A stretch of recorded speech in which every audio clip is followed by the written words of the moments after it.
그러니까 자기가 좋아하는 잡지를 만드는 분이니까 반가운 마음에 그냥 불렀어요. 그랬는데 왜 그러시지요? 하고 방정환 선생이 돌아봤다는 거예요. 어린이에게 존댓말을 하는 어른이라는 것을 처음 본 겁니다, 이때. 왜 나한테 존댓말을 하지? 너무 충격을 받아가지고 후다다닥 도망간 거죠.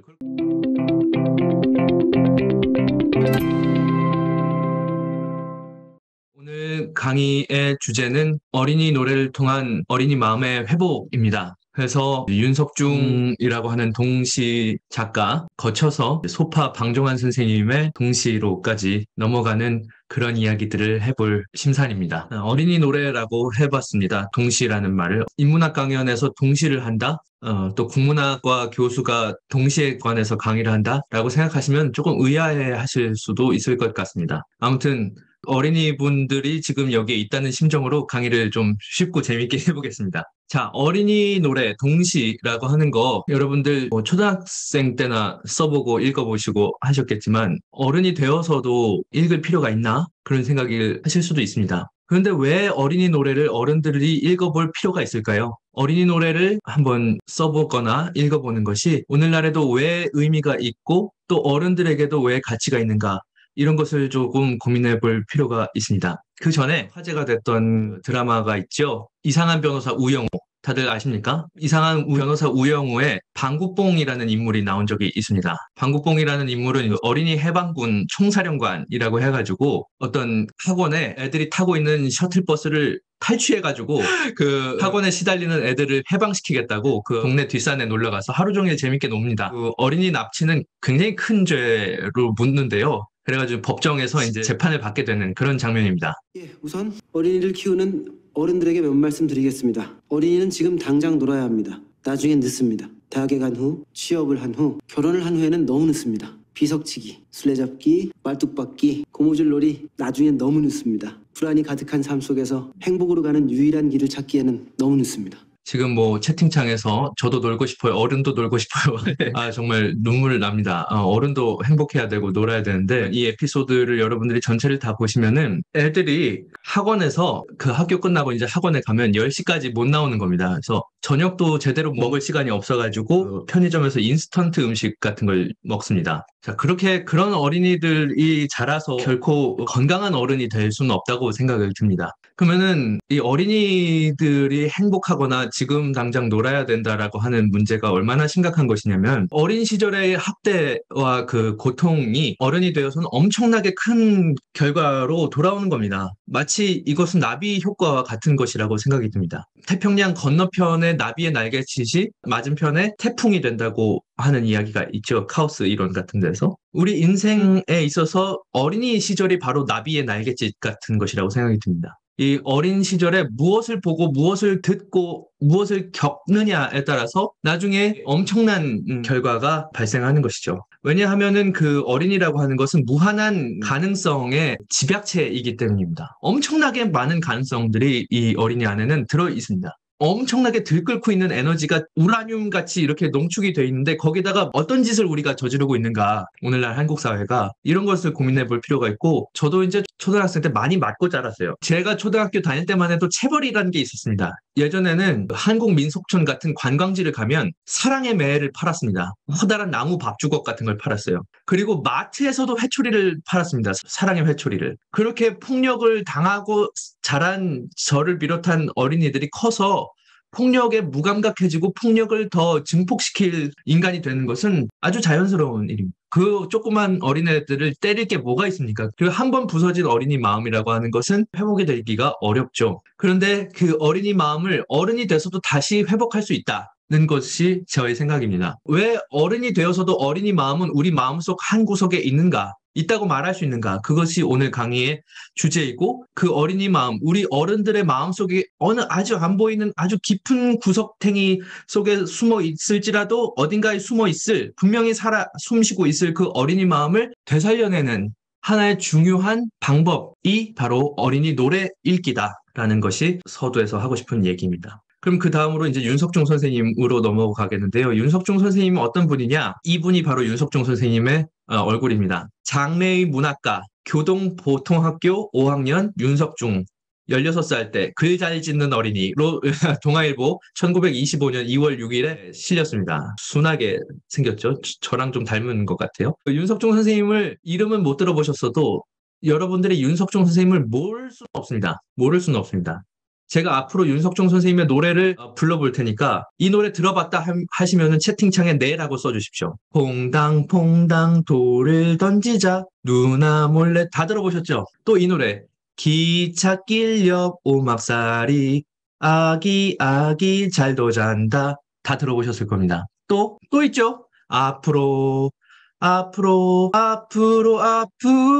지구는 둥그니까 자꾸 걸어 나가면 다 들어보셨을 겁니다. 또 있죠? 되려면 얼마든지 많죠. 윤석종 선생님 노래가 얼마나 많은데 그만하라는 얘기가 있습니다. 제가 노래를 잘 못해서 그런가 봅니다. 윤석종 선생님이 얼마나 대단하신 분이냐면은 이런 프로도 있었습니다. 윤석종 선생님의 노래만 모아서 열려라 동영세상 한 특집이 만들어진 파입니다. 노래 외에도 나리 나리 개나리 입에 따다 물고요 이런 노래도 있고 산 위에서 부는 바람 서늘한 바람 이런 노래가 있습니다. 또 이 윤석중 열려라 동요세상 윤석중 특집에 이 사회자 MC가 이상한 변호사 우영우를 맡게 된 박은빈 배우입니다. 박은빈 배우가 어렸을 때 이 열려라 동요세상 MC였고 윤석중 선생님의 그 특집에 사회를 봤다는 거죠. 참 인연이라는 것이 대단합니다. 뒤에 가서도 또 인연이 하나 나올 텐데 이 어린이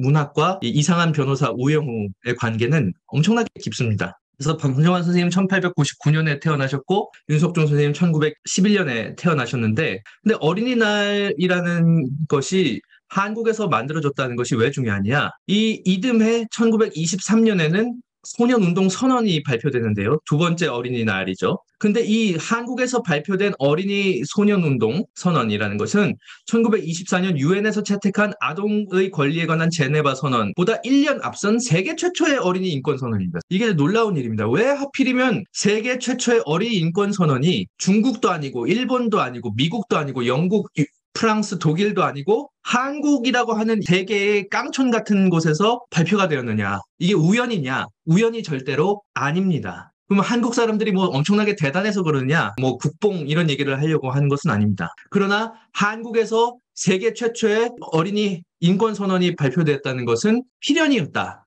그것이 방정환 윤석중과 관련이 있다라는 얘기입니다. 여기서 한 가지 더 말씀드릴 것은 그동안 최초의 어린이날이 1923년이라고 잘못 알려져 왔습니다. 그런데 최근에 연구에 따라서 1922년이 최초의 어린이날이 맞다라는 것이 밝혀졌고 여러분들이 앞으로는 꼭 이 점을 꼭 기억해 주셨으면 좋겠습니다. 최초의 어린이날은 1922년 5월 1일이었다. 그런데 요즘은 5월 5일의 어린이날이죠. 그때는 5월 1일이었습니다. 왜 5월 1일이 어린이날이냐? 이건 나중에 말씀드리겠습니다. 궁금하시죠? 재밌겠죠? 그래서 어린이날에는 어떤 해방선언을 했느냐? 어떤 어린이 인권선언을 했느냐? 아까 이제 어린이 해방군 총사령관 방국봉은 3가지 이 선언을 했는데 여기도 3가지 선언이 있습니다. 어린이를 재래의 윤리적 압박으로부터 해방하여 그들에게 완전한 인격적 예우를 허하게 하라. 어린이를 온전한 사람으로서 대하라는 겁니다. 경제적 해방, 어린이를 재래의 경제적 압박으로부터 해방하여 만 14세 이하의 그들에 대한 무상 또는 유상의 노동을 폐하게 하라. 어린이에게 일을 시키지 말라는 겁니다. 오늘날 전 세계적으로도 아동 노동이 만연하고 있죠, 아직도. 축구공 만들 때 아프리카 어린이들에게 일을 시키지 않습니까? 이런 것들이 아직도 비일비재하다는 거죠. 또 문화적 해방, 어린이 그들이 고요히 배우고 즐거이 놀기에 족한 각양의 가정 또는 사회적 시설을 행하게 하라. 문화적으로도 해방되어야 한다. 말이 좀 어려우니까 구체적으로 어른에게 주는 글하고 어린이에게 주는 글을 따로따로 만들었습니다. 어른에게 주는 글, 어린이를 내려다보지 마시고 쳐다보아 주십시오. 이 말은 뭐냐면 어린이가 어른보다 더 나은 존재, 더 높은 존재로 봐야 된다는 겁니다. 그 이유는 또 나중에 말씀드릴게요. 어린이에게 경어, 존댓말을 쓰시되 늘 부드럽게 하여 주십시오. 그리고 대우주의 뇌신경의 말초는 늙은이에게 있지 아니하고 젊은이에게도 있지 아니하고 오직 어린이 그들에게만 있는 것을 늘 생각하여 주십시오. 이게 갑자기 어려운 말이 나옵니다. 대우주, 이 우주 전체는 하나의 신경망으로 연결되어 있는데 대우주의 그 신경망 중에 가장 말초신경, 가장 예민하고 가장 섬세한 말초신경은 어린이에게 있다. 이게 도대체 무슨 말이냐? 이것도 나중에 말씀드리겠습니다. 다 나중에 말한대요. 이게 한꺼번에 이해가 됩니다. 그 다음에 어린이에게는 어떤 글을 줬느냐? 돋는 해와 지는 해를 반드시 보기로 합시다. 어른에게는 물론이고 당신들끼리도 존대하기로 합니다. 꽃이나 풀을 꺾지 말고 동물을 사랑하기로 합시다. 여기서 어린이에게 중요한 것은 자연과 가까워지라는 것을 굉장히 강조합니다. 이게 돋는 해와 지는 해를 반드시 보자는 것은 뭐 부지런한 어린이가 되라 이런 단순한 그런 의미가 아니라 우주 자연의 끊임없이 변화하지만 항상성을 가지고 변화하는 자연의 운동 패턴을 항상 보고 본받으라는 얘기입니다. 그렇기 때문에 꽃이나 풀을 꺾지 말고 동물을 사랑하라. 인간만 사랑할 것이 아니라 우주 자연 만물을 사랑해야 된다. 이런 지침까지도 이야기를 하고 있습니다. 인간 중심주의를 벗어난 얘기. 1922년에 하고 있는 것입니다. 도대체 어린이날인데 왜 이렇게 자연 타령을 하느냐? 그 얘기도 나중에 말씀드리겠습니다. 그러면은 방정환 선생님이 어린이날을 만드신 분인데 방정환 선생님과 윤석중 선생님 사이에는 어떤 관계가 있느냐? 방정환 선생님이 1923년에 어린이라는 잡지를 만드셨는데 이 잡지가 무지하게 많이 팔렸습니다. 너무너무 인기가 많은 잡지였는데요. 이 잡지에 열렬한 애독자였습니다. 그런데 윤석중 선생님이 아까 이 신문 기사에 보면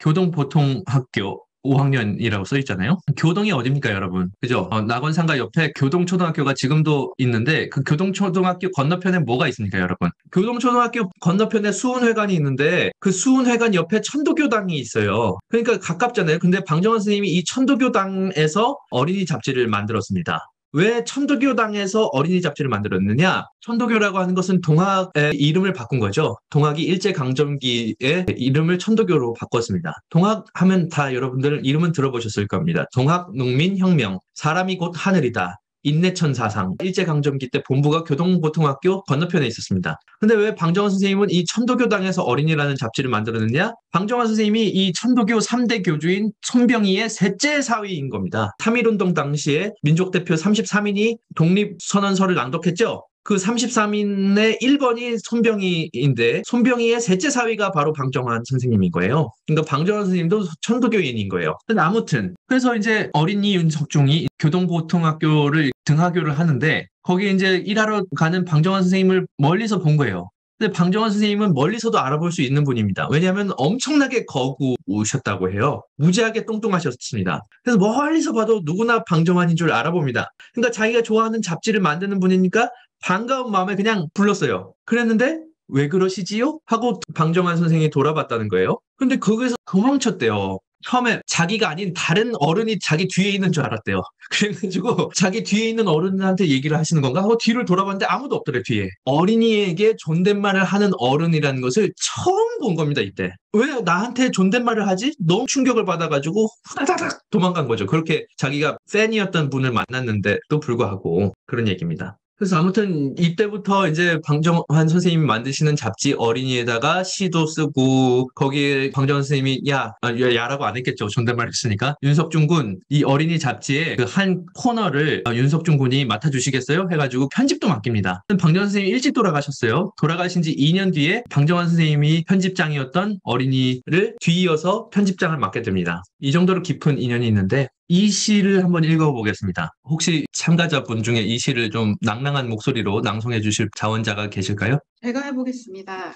예, 한번 낭송해 주시죠. 네, 꽃밭. 아기가 꽃밭에서 넘어졌습니다. 정강이에 새빨간 피. 아이는 으아하고 울었습니다.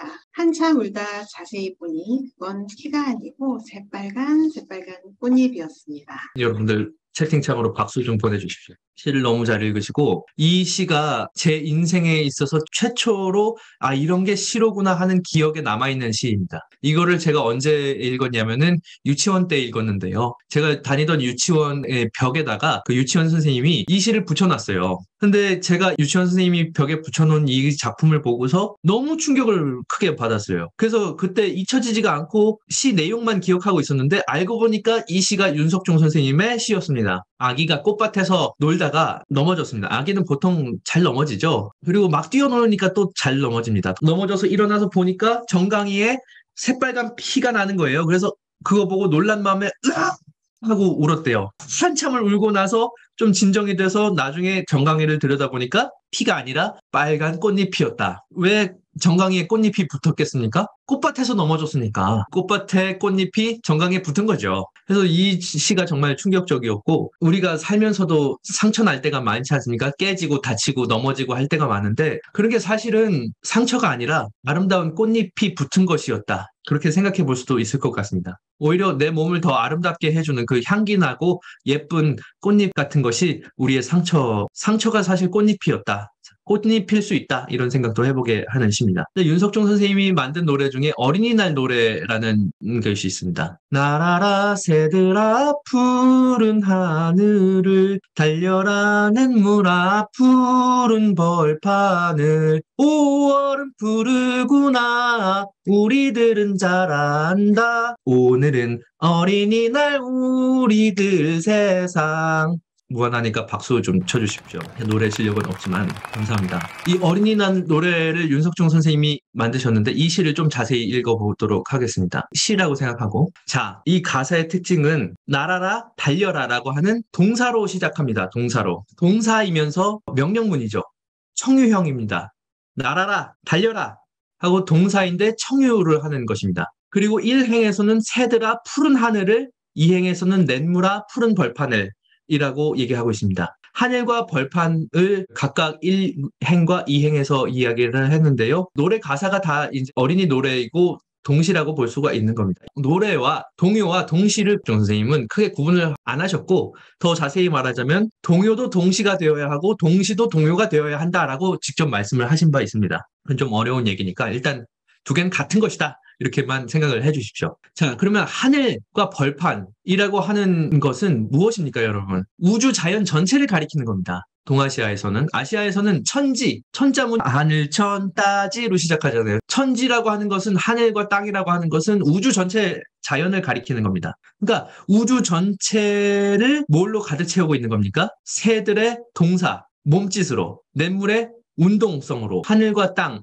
우주 자연 전체를 동사로 가득 채우는 것이 어린이날의 시작입니다. 왜 어린이날에서는 우주 자연 전체가 동사로 가득 차는 그 풍경부터 이야기를 하느냐? 그것을 집약한 것이 5월이라고 하는 겁니다. 5월. 5월은 푸르구나라고 했습니다. 하늘을 꾸며주는 말이 푸른이고 벌판을 꾸며주는 말이 푸른입니다. 지구상의 한국어 이외에 푸르다라는 말이 하늘을 꾸며주는 동시에 들판, 땅을 꾸며주는 두 개를 동시에 꾸며줄 수 있는 푸르다라는 말은 한국어 이외에선 찾아보기가 어렵습니다. 예컨대 영어에서는 블루와 그린은 명확하게 구분되어 있고 하늘의 푸른빛과 들판의 푸른빛은 철저하게 구분되어 있습니다. 서양 언어에서는. 서양 언어뿐만 아니라 한국어 이외의 언어들은 다 구분이 되어 있습니다. 근데 한국어에서만 하늘을 가리키는 푸른빛과 땅을 가리키는 푸른빛이 동일한 푸른빛이라고 얘기를 합니다. 이것은 어떻게 다시 얘기하냐면은 하늘과 땅을 가득 채우고 있는 이 날다, 달리다라고 하는 이 동사, 움직임이 하늘과 땅을 가득 채우고 있듯이 푸른빛이라고 하는 어떤 공통의 하나의 속성이 하늘과 땅, 우주 자연을 관통하고 있다. 이렇게 얘기를 할 수가 있습니다. 그러니까 곧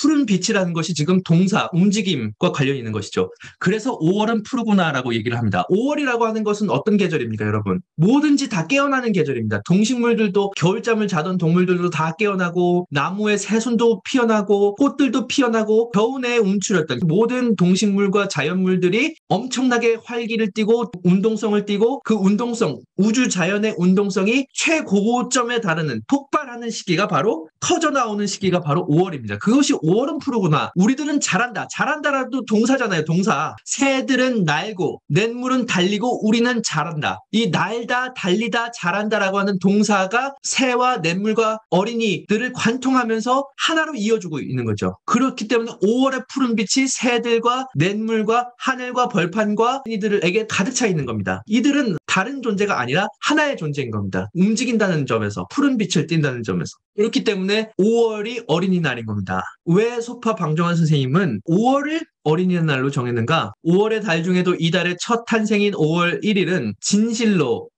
생명의 날, 환희의 날이라 할 수 있는 것이다. 따라서 우리 인간을 비롯한 이 천지 위의 모든 생명은 인간뿐만이 아니에요. 모든 생명은 다 같이 5월 1일의 그날로서 제각기 자기의 생일을 삼아도 좋으며 생명의 위대함과 환희를 노래하는 합창단이 되거나 그렇지 않으면 자기의 현재의 존재와 생명에 대한 하나의 커다란 의문을 환기하여 그 의문이 풀리기 전까지 분투하고 노력할 바를 연구하고 기억하여도 좋을 것이다. 어린이는 풀의 새싹이고 나무의 새순과 같다. 사람은 오늘보다 더 나은 내일을 향하여 끊임없이 향상되고자 하는 존재이고 우주는 과거에 이미 만들어진 기성품이나 완성품이 아니라 끊임없이 성장해가는 미완성품이다. 새싹이자 새순인 어린이는 인간 존재의 본질, 우주의 본질을 표현한다. 즉 이미 완성되어 있는 인간을 사회 규범의 기준으로 삼는 사회는 미래보다 과거를 중시하고 변화하기보다는 고정되어 있으려 하는 사회가 된다. 이게 무슨 말이냐면 자, 여러분 인간의 삶에서 가장 꿈틀거리는 때가 언제입니까? 가장 활발하게 운동할 때가 어린이 때죠. 여러분들 애들하고 놀아보면 어떻습니까? 어른들은 다 지쳐 나가 떨어집니다. 그 어린이들의 에너지를 어른들이 감당을 해줄 수가 없습니다. 어린이들은 계속 움직여요. 그렇게 막 움직여야 하는 어린이들이 가만히 있게 만들면 어떻게 됩니까? 병납니다. 하루에 소비를 해야 할 에너지를 다 소비하지 못하면 병난다고요, 그 어린애들이. 그런데 이 동학 천도교에서 생각하는 우주의 본질이라고 하는 것은 끊임없는 운동 그 자체입니다. 우주의 본질이라는 것은 무엇이냐? 변화, 운동, 이것이 우주의 생명력, 우주에 가득 차 있는 만물에 가득 차 있는 생명력이라고 생각했습니다. 이게 동학의 사상인데 그렇다면 자 보세요. 원래 나이 들수록 안 움직이고 싶어 하죠. 여러분들 들어눕고만 싶어 하고 회사 끝나고 집에 가면 눕고 싶어 하고 저도 항상 누워있는 게 좋아요. 가만히 있는 게 좋고 이게 어린이 마음이 없어지는 겁니다, 여러분. 어린이 마음이 없어진다는 건 뭐냐? 눕고 싶다. 아무것도 안 하고 싶다. 이게 이제 어린이 마음이 없어지고 어른이 되어간다. 굳어간다. 이런 겁니다. 경화되어간다. 딱딱해져간다. 잘 들어보세요. 우주의 본질은 뭐라고 그랬죠? 운동, 변화, 생성, 창조. 끊임없이 만들고 끊임없이 뭔가를 하고 끊임없이 새로워지는 것. 이게 우주의 본질이라고 동학에서는 말해요. 근데 어린이의 본질은 뭐라고 그랬죠? 끊임없이 뭔가를 하려고 하고 움직이려고 하고 만들려고 창조하려고 하고 끊임없이 새로워지려고 하고 니체도 짜라투스트라는 이렇게 말했다 해서 어린이를 그런 존재로 얘기를 했지 않습니까? 끊임없이 창조하는 존재. 니체의 생각과도 비슷한 거예요. 그러면 우주의 본질을 가장 잘 구현하고 있는 게 누굽니까? 어린이인 거죠. 우주의 가장 본질적인 상태를 가장 잘 구현하고 있는 상태가 어린이입니다. 그렇기 때문에 우주의 생일인 5월 1일이 어린이의 생일인 5월 1일 어린이날이 되는 겁니다. 어린이가 어른이 되어갈수록 창조성과 생명력, 그 운동성이라고 하는 것이 퇴화되고 없어져가는 것인데 그럼 우주의 본질로부터 점점 더 멀어져 가는 것이죠. 그런데 방정환 선생님의 시 중에서는 눈을 소재로 삼은 어린이 노래가 많습니다. 14편 중에 4편이 이 눈을 소재로 삼은 것인데요. 왜 방정환 동시에는 눈이라는 소재가 많을까? 이걸 가지고서 이제 동학의 본질과 어린이의 본질 얘기를 하겠습니다. 방정환 선생님이 어린이를 교육하는 데서 가장 중요한 것은 공부보다도 지식보다도 자연과 친해지는 것이다. 맨발을 벗겨서 길러라. 자연과 친하게 하라. 자연의 품에 안겨 자연과 같이 자라게 하라. 이것이 교육 중에서 최고의 교육이다. 라고 얘기를 합니다. 그래서 이상한 변호사 우영우에서 방국봉이 그 어린이들을 납치했을 때 그래 자연 속으로 데려가는 겁니다. 여러분들 방국봉의 왜 이름이 방국봉일까요? 원래 성씨가 방씨예요, 방씨. 방씨 중에 어린이 운동의 대명사는 누구예요? 방정환 선생님이죠. 방국봉은 아마도 제 생각엔 방정환 선생님에 대한 오마주가 아닐까. 강한 그런 의심을 해볼 수가 있습니다. 그래서 저의 그 PPT의 배경화면도 지금 눈으로 가득 차 있는데요. 예쁘죠? 그림이? 네, 눈이 펄펄 내리고 있습니다. 이 시를 또 읽어주실 분을 자원자를 모집합니다. 제가 읽어도 될까요? 예. 감사합니다. 네. 첫눈, 펄펄 오는 손님, 하늘님, 따님, 분 바르고 흰 옷 입고 춤을 추더니 보는 사람 부끄러 숨어버렸네. 까만 하늘 높이서 멀리 내려와 반겨 맞는 사람의 어깨 툭 치고 인사 한 말 안 하고 숨어버렸네. 박수 쳐주십시오. 채팅창으로 박수, 열화와 같은 박수 부탁드리겠습니다. 시를 너무 잘 읽으시는데요, 여러분들. 먼저 처음부터 읽어보겠습니다. 펄펄 오는 손님, 한우님 따님. 첫눈, 제목이 첫눈이지 않습니까? 겨울에 처음 내리는 눈을 펄펄 하늘에서 내리는 손님이라고 그랬어요. 근데 그 손님을 하느님의 따님이라고 그랬어요. 이때 따님이라고 하는 것은 아들이 아니라 딸이라는 거예요. 윤석종 선생님은 이 산문에서 이런 글도 썼습니다. 눈은 하느님의 고운 따님처럼 생각된다. 왜 눈은 하느님의 신의 딸같이 느껴지느냐, 자기에게. 물은 얼고 나무는 마르고 죽음같이 쓸쓸한 겨울에 이 눈잎만은 우리를 즐겁게 해주는 정다운 동무입니다. 거기에 까닭도 없이 반겨 날뛰는 우리 소년 소녀 여러 동물들을 나는 생각합니다. 눈과 같이 뛰놀고 눈과 같이 춤추는 소년 소녀들, 그늘도 하느님의 귀여운 아드님이 아니고 무엇이겠습니까? 라고 얘기했습니다. 자, 눈이라는 게 뭐냐면, 겨울은 어떤 계절입니까? 어린이날이 있는 계절, 5월 봄이 생명력이 정점에 이르는 계절이라면, 겨울에 멈춰있던 생명력이 터져 나오는 시간이라면, 겨울은 반대로 그 생명력이 가장 위축되고 웅크러든 시간이죠. 겨울에는 이불 밖이 위험하잖아요. 이불 밖에 나가고 싶지도 않잖아요. 그죠? 인간뿐만이 아니라 동식물도 다 겨울이면 얼어붙습니다. 물도 얼어서 정지하고, 동물도 겨울잠을 자러 굴 속으로 들어가거나 땅 밑으로 들어가고, 식물도 이파리들을 다 떨구고 양상한 나뭇가지만 남습니다. 모든 활동성이 가장 축소되는 시기이죠. 그런데 그때 모든 생명력이 웅크러든 시기에 유일하게 그 우주 자연의 생명력을, 활력을 불어넣는 존재가 누구다? 눈이다. 어린이들이 보통 눈이 오면 어떻게 반응합니까? 엄청 좋아합니다. 막 방정환 선생님이 생각하기에 애들이 눈을 좋아하는 것은, 애들은 활동의 극치인데 눈은 겨울 속에서 유일하게 활동력을 보여주는 것이잖아요. 그러니까 이 둘은 서로 눈의 마음과 어린이의 마음이 통해서 서로 반긴다는 거예요. 그렇기 때문에 어린이도 하느님의 아들딸이고 딸아들이고, 눈도 하느님의 아들이라는 거죠. 왜? 하느님이 뭐라고 그랬으니까. 하느님은 곧 생명력 그 자체라고 동학에서는 말합니다. 천지 만물이 움직이고 멈추고 말하고 뭐 행동하고 느끼고 생각하고, 이게 모두 다 하느님의 작용이라는 거예요. 그래서 이제 어린이들한테 항상 눈 속에서 놀아라. 눈 속에서 눈을 맞으면서 눈과 함께 놀면 곧 당신의 가슴 속에 자연을 집어삼키는 것과 같다. 자연과 인간이 하나가 될 수 있다라고 얘기를 합니다. 그 다음 구절을 보겠습니다. 분 바르고 흰옷 입고 춤을 추더니. 어린이의 생명과 생활 전부는 한시도 가만히 있지 못하고 끊임없이 꿈적거리는 활동성이 있으며, 사회를 새롭게 하는 가능성이 어린보다 어린이에게 더 많은 까닭도 어린이의 무한한 활동성 때문입니다. 여기만 분 바르고 흰옷 입고 춤을 추더니, 다 동사죠. 동사로만 가득 차 있어요. 그 아까 어린이날 노래에 나라라 새들아 달려라 냇물아처럼 여기 다 동사, 역동적인 표현으로만 가득 차 있습니다. 눈을 역동적으로 표현하는 거예요. 그것이 자연의 본질이고 하느님의 본질이기 때문입니다. 오늘날의 윤리, 정치, 도덕, 모든 질서와 법률, 체제는 어른의 생각을 중심으로 만들어져 있죠. 이것을 어린이 중심으로 만들어야 된다는 것이 개벽입니다. 반겨 맞는 사람의 어깨 툭 치고, 반겨 맞는 사람 당연히 누구예요? 어린이들이죠. 어린이들. 눈이 오면 어린이만 반갑게 맞이합니다. 어른들은 눈이 오면 싫어합니다. 눈 오면 길 막히고 길 미끄럽고, 그러니까 신발 더러워지고. 유일하게 눈이 오는 걸 좋아하는 건 어린이들밖에 없습니다. 그러니까 반갑게 맞는 사람을 반갑게 인사를 하는 겁니다. 첫눈이 까만 하늘 멀리서 높이서 멀리 나려와. 여기서 중요한 건 까만 하늘에서, 하필이면 첫눈이 까만 하늘에서 내려온다고 합니다. 첫눈의 속성은 아까 뭐라고 그랬습니까? 흰 옷을 입고 분을 하얗게 화장을 했다고 그랬잖아요. 그러면 여기서 색채 대비가 일어나는 겁니다. 하늘은 까맣고 눈은 하얗다. 왜 까만색과 하얀색의 극명한 색채 대비를 했을까요? 겨울의 밤하늘은 생명력이 가장 위축된 때라고 말씀드렸잖아요. 생명력이 가장 움츠러든 때가 바로 검은 빛이죠. 죽음의 빛깔. 근데 생명력이 가장 웅축된 빛깔이 반대로 흰 빛이라고 할 수가 있겠습니다. 그래서 까만 밤하늘에서 하얀 눈이 내린다는 것은 검은 빛의 죽음 속에서 흰 빛의 생명력이 다가온다라는 얘기입니다. 인사 한 말 안 하고 숨어버렸네 라고 얘기를 합니다. 말이 필요 없는 거예요. 첫눈과 인간의 교감이라는 것은. 네, 제가 읽겠습니다. 아기들아, 너희는 어디 가느냐? 새하얀 양초들을 손에다 들고 오늘도 한방눈이 쏟아진 새벽에 산골짜기 나무 다리가 미끄러워 다니기 위태할 텐데, 어머님 저희는 가겠습니다. 새하얀 이초에 불을 키워서 골짜기 깊은 골짜기에 눈 속에 떨고 있는 작은 새들의 보금자리를 녹여주려 가겠습니다. 목소리가 너무 멋있는데요. 자, 아기들아 너희는 어디 가느냐? 이 1년 5행은 엄마가 아기들한테 하는 말입니다. 이게 엄마가 아기들한테 하는 말인지 어떻게 알아요? 이 다음은 대답이 있잖아요. 아기들아 하고 불렀는데 어머님이라고 대답했으니까 이거는 아기들과 엄마의 대화임을 알 수가 있습니다. 아기들아 너희는 어디 가느냐?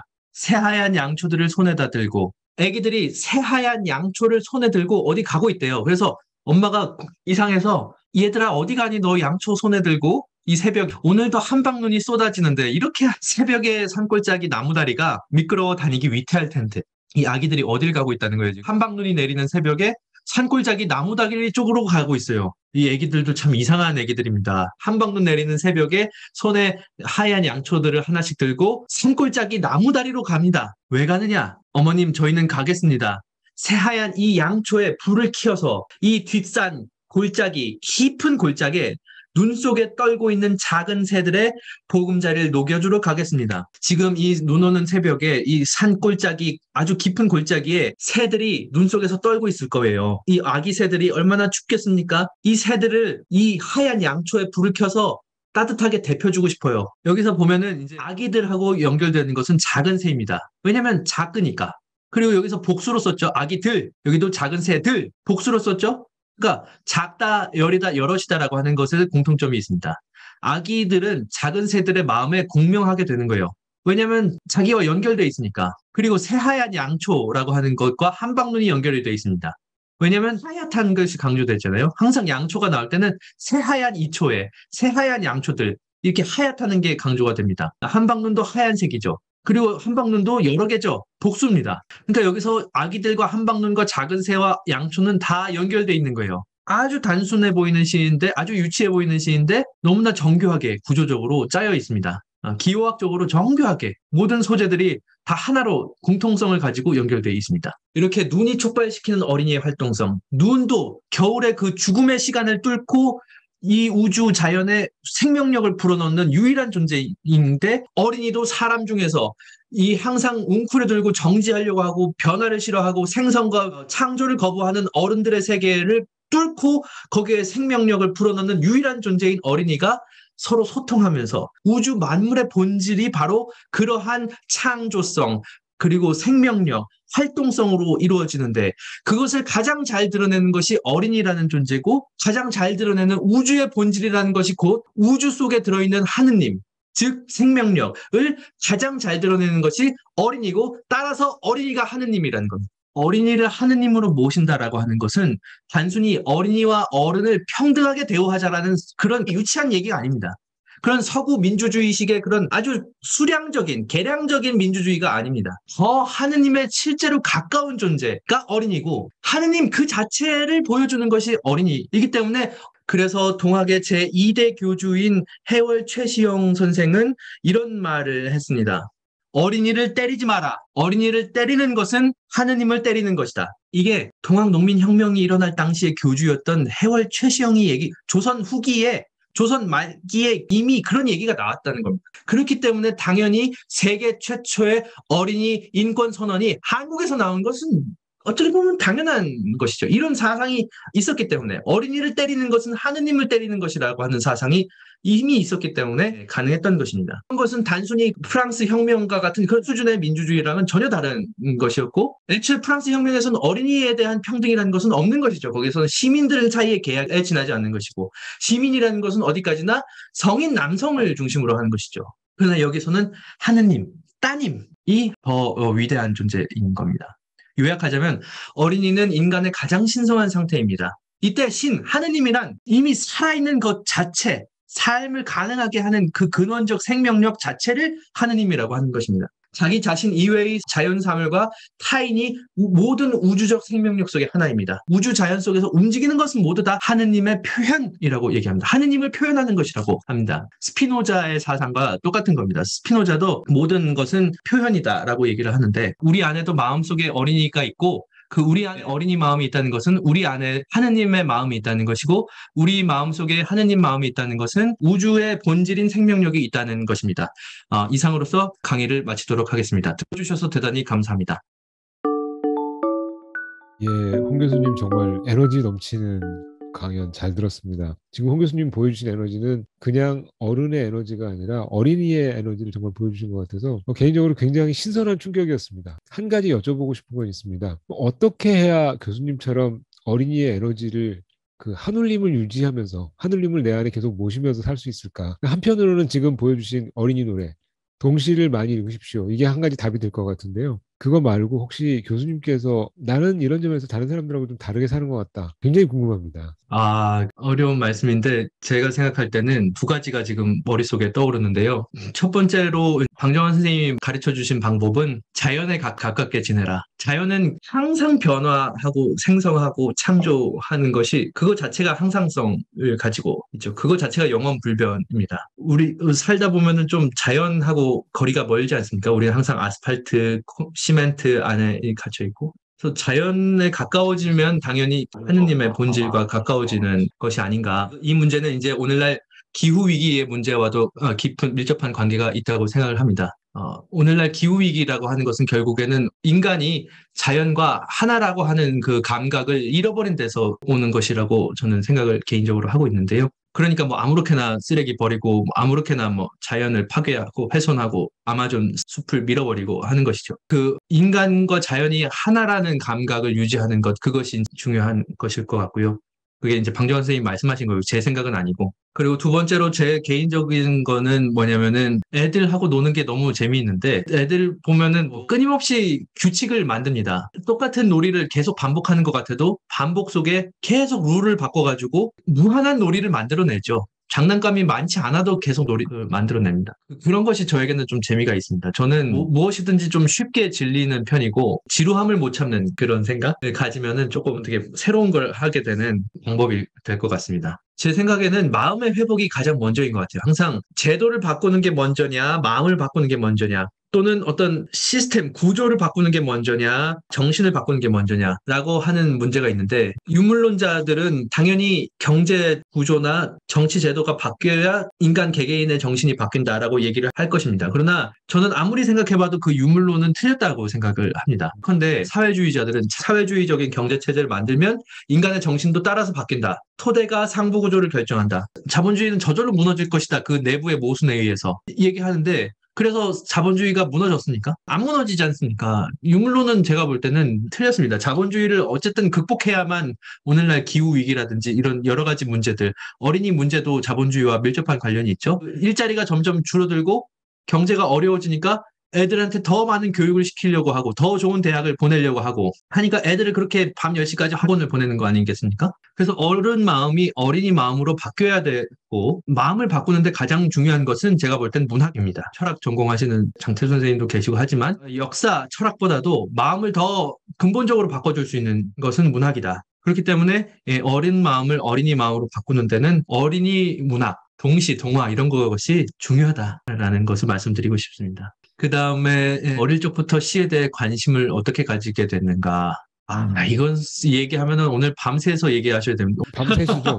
예. 이거는 그 새벽까지 얘기를 해야 되는데 간단히 말씀드리면 아까 말씀드렸듯이 유치원 때 윤석중 시를 읽은 것. 그때 시란 이런 것이로구나. 시는 상처도 꽃잎처럼 보이게 만드는 것이로구나.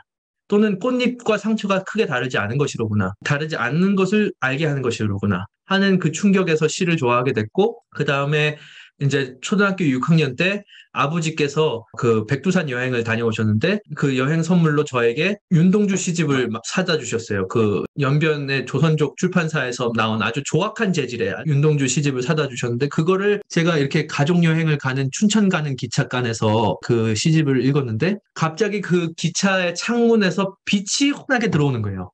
그때 결심을 했습니다. 나는 시인이 되어야겠다. 윤동주 같은 시인이 되어야겠다.